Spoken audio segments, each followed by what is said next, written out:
यानी जैल सिंह ते फिर 2 को हफ्ते पिछों श्रीमती इंदिरा गांधी अमृतसर पुजे। उन्हां हरमंदर साहब विच मत्था टेकिया ते अकाल तख्त साहब ते होर इमारतां नूं होए नुकसान दा जायजा लिया।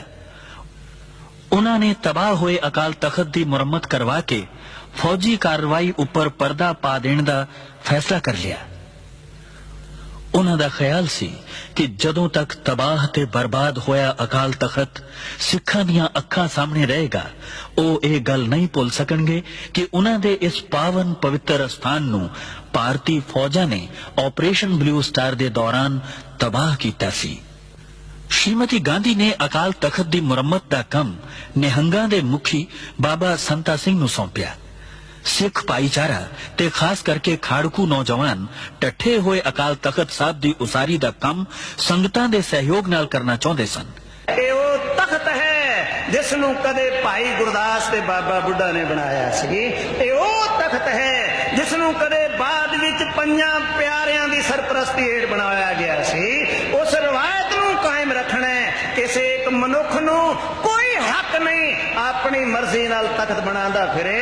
जिहड़ा अकाल तख्त तो छेकिया गया है, प्रवान ही नहीं कौम ने कीता, ओदा तख्त बनाया, कौम किवें प्रवान कर लेगी? ये कदे हो ही नहीं सकदा।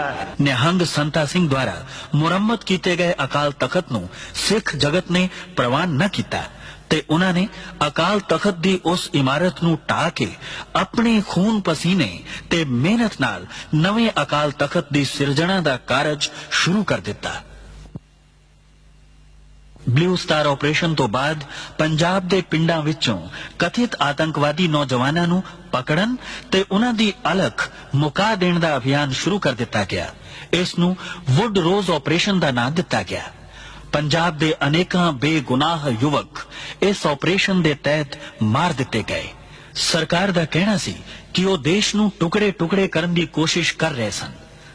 सरकारी मशीनरी दे हथ मजबूत करन लई विधान विच तरमीमा करके इहो जे कानून पास कीते गए जिन्हां नूं पंजाब दे लोकां ने काले कानूनां दा नाम दिता। After Blue Star, another hideous mistake was made, and that was this so-called Operation Woodrose, when people talked loosely about flushing out terrorists. And the end result was you didn't flush out terrorists, you created a whole lot more. And when you see every government is based on justice, social, economic and political, and if it fails to give justice, then it becomes counterproductive, and then people take up the arms. घटनावां दा क्रम बड़ी तेजी नाल बदल रहा सी। 31 October 1984 नूं श्रीमती इंदिरा गांधी दा कतल हो गया। उन्हां दे इस कतल विच उन्हां दे ही 2 अंगरक्षक सतवंत सिंह अते बेअंत सिंह नूं जिम्मेदार ठहराया गया। बेअंत सिंह नूं तां घटना स्थल ते ही किसी होर अंगरक्षक ने गोली मार के मार दिता, जबकि सतवंत सिंह ते मुकदमा चला के उस नूं फांसी दे दिती गई। जदों इस घटना बारे बेअंत सिंह दी पत्नी बिमल खालसा कोलों पुछया गया तां उन्हां ने कहा, दरबार साहब दी बेअदबी तो बाद अटैक होने तो बाद हरेक सिख दा हिरदा जिहड़ा सी दुखी सी। तो शहीद बेअंत सिंह भी उन्हां मतलब सिखां विचों एक सी ते उन्हां ने भी दरबार साहब दी बेअदबी नूं नहीं सहारिया। श्रीमती इंदिरा गांधी दा कतल अपने आप विच बड़ी दुखदाई घटना सी, पर इस घटना तो बाद सारे देश विच सिख विरोधी दंगे भड़क उठे। इन्हां दंगियां विच हजारां सिखां नूं जिउंदे साड़ दिता गया जां तसीहे दे के कतल कर दिता गया। सैकड़े नौजवान बच्चियां दी इज्जत लुट लई गई। सरकारी अनुमान अनुसार केवल दिल्ली विच ही 2500 तो वध औरतां विधवा हो गईयां। इन्हां दंगियां दा बहुता प्रकोप दिल्ली तो अलावा कानपुर, इंदौर, बुखारो ते भारत दे होर कई शहरां विच बड़ा भयानक सी। सारे देश विच सिखां दी अरबां रुपए दी संपत्ति तबाह कर दिती गई।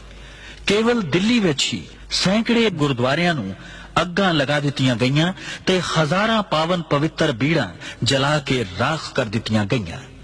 दंगा करन वाले ये भुल गए सन कि जिस गुरु ग्रंथ साहब नूं सिखां दा ग्रंथ समझ के साड़िया जा रहा है, उस विच भगत कबीर, भगत रविदास, भगत नामदेव, रामानंद अते बाबा फरीद दी भी बाणी दर्ज है, जिस नूं लखां सिख हर रोज मत्था टेकदे ते सत्कार दिंदे हन। गैर सरकारी अनुमान अनुसार इन्हां दंगियां विच 20,000 ਦੇ ਕਰੀਬ ਸਿੱਖ ਮਾਰੇ ਗਏ ਸਨ। ਮੇਰੇ ਪੋਤਰਿਆਂ ਨੂੰ ਫਿਰ ਵਿਚਾਰਿਆਂ ਨੂੰ ਇਸੇ ਤਰ੍ਹਾਂ ਸ਼ਹੀਦ ਕੀਤੇ ਗਏ ਕਿ ਅਸੀਂ ਉਹਨਾਂ ਦੀ ਕੋਈ ਗੱਲ ਕਰ ਨਹੀਂ ਸਕਦੇ ਵੀ। ਵਿਚਾਰਿਆਂ ਨੂੰ ਐਸਾ ਉਹਨਾਂ ਨੂੰ ਨਾਲੇ ਦੇ ਵਿੱਚ ਡੋਬ ਕੇ ਸੀਏ ਦੇ ਕੇ ਸਾਡੇ ਬੱਚਿਆਂ ਨੂੰ ਸ਼ਹੀਦ ਕੀਤਾ ਗਿਆ। मेरी कुड़ी का सिर फाड़ देता, फिर लड़की कहने लगी मेरा भाई बचा ले, छोड़ दे, मैनू मार दे, मेरा भाई छड़ दे, मेरी माँ का सहारा बन जाएगा। कोई बंगी थे, मुसलमान थे, इस्लाम था, उद्दल था, गुप्ता था, हाँ सारे थे, सारे इस इलाके के थे। जब भाग गए ना तो डप्पा थे बल्ले मुझको ऐसे घोप दे देते थे, तो वो कहते हाय रे मैं मर गया रे, फिर वो हाथ ऊपर करते तो उसको लाठी मार के सिर पे जिंदे को आग लगा गए, मेरे मुंडे को जिन्ने को आग लगाई, जैसे मेरी गोदी में से खिंच के 3 साल के बच्चे मार दिए, 3 साल के 3 साल के बच्चे हो गए शिकल देख कैसी हो रही मेरी मुंडी, ऐसे जला दी आग में से काट के मार के पहले यहाँ से गर्दन काट के आग में जला दी। 1000-2000 ਬੰਦਿਆਂ ਨੇ ਸਾਡੇ ਤੇ ਹਮਲਾ ਕਰ ਦਿੱਤਾ। ਹਮਲਾ ਕਰਤਾ, ਅਸੀਂ ਗੁਰਦੁਆਰਾ ਬਚਾਉਣ ਵਾਸਤੇ ਆਏ ਤੇ ਬੰਦੇ ਦੌੜ ਜਾਂਦੇ, ਫਿਰ ਅਸੀਂ ਨਸਾ ਕੇ ਭਜਾ ਕੇ ਆ ਜਾਂਦੇ, ਫਿਰ ਵਾਪਸ ਆ ਜਾਂਦੇ।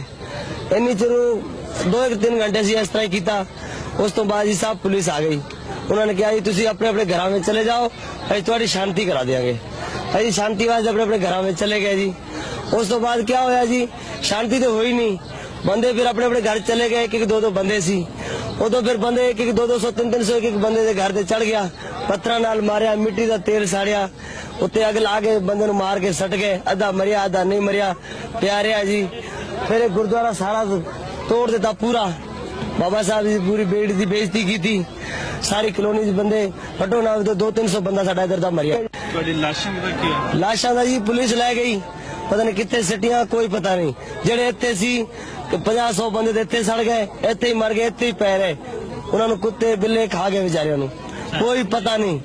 ਦੇਸ਼ ਵਿੱਚ ਸਿੱਖ ਭਾਈਚਾਰੇ ਉੱਪਰ ਇੰਨਾ ਵੱਡਾ ਕਹਿਰ ਟੁੱਟਿਆ, ਪਰ ਦੇਸ਼ ਦਾ ਹੁਕਮਰਾਨ ਇਹ ਕਹਿ ਕੇ ਸਪਸ਼ਟੀਕਰਨ ਦੇ ਰਿਹਾ ਸੀ ਕਿ ਜਦੋਂ ਵੱਡਾ ਦਰਖਤ ਗਿਰਦਾ ਹੈ ਤਾਂ ਧਰਤੀ ਹਿਲਦੀ ਹੀ ਹੈ।